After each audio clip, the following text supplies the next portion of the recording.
सैया से कहब नहीं होई बरियारी से जिया पतर देला भरिया कवारी। सैया से कहब नहीं होई बरियारी से जिया पतर देला भरिया कवारी। नहीं करतावे रंबे शरम भइल बा ननदो पियावा के नजर में का गड़ी गइल बा। ननदो पियावा के नजर में का गड़ी गइल बा।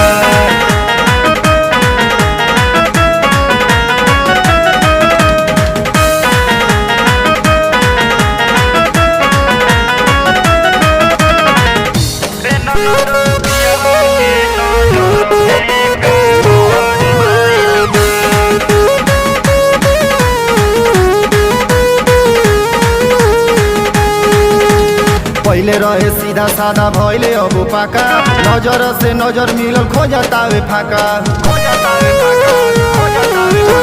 पहले रहे सीधा साधा भइले अब पाका नजर से नजर मिलल खोजतावे फाका। लागे नहीं छोड़ी इज्जत कौनो समाज में ननदो पियावा के नजर में का गड़ी गइल बा।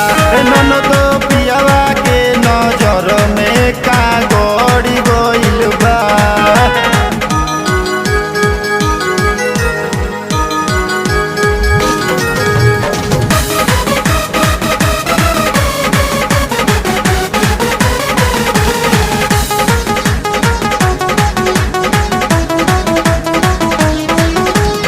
करेला शरारत रोजे अलगे अंदाज में लागे नाश करी तो कवनो समाज में।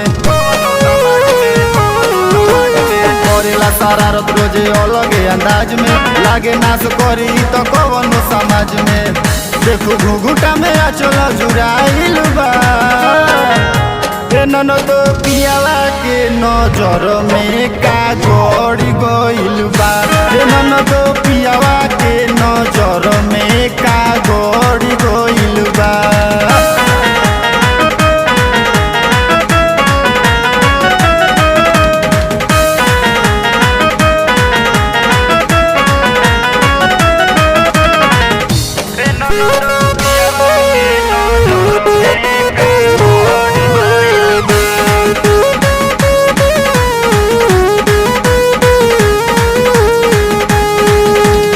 माना कोइला पे नहीं मानतावे बात सवत पे बितावतावे प्रीतम रोजे रात। माना कोइला पे नहीं मानतावे बात सवत पे बितावतावे प्रीतम रोजे रात। लिखी राइटर अमित बरा गइल बा ननदो पियावा के नजर में का गड़ी गइल बा। ननदो पियावा के नजर में का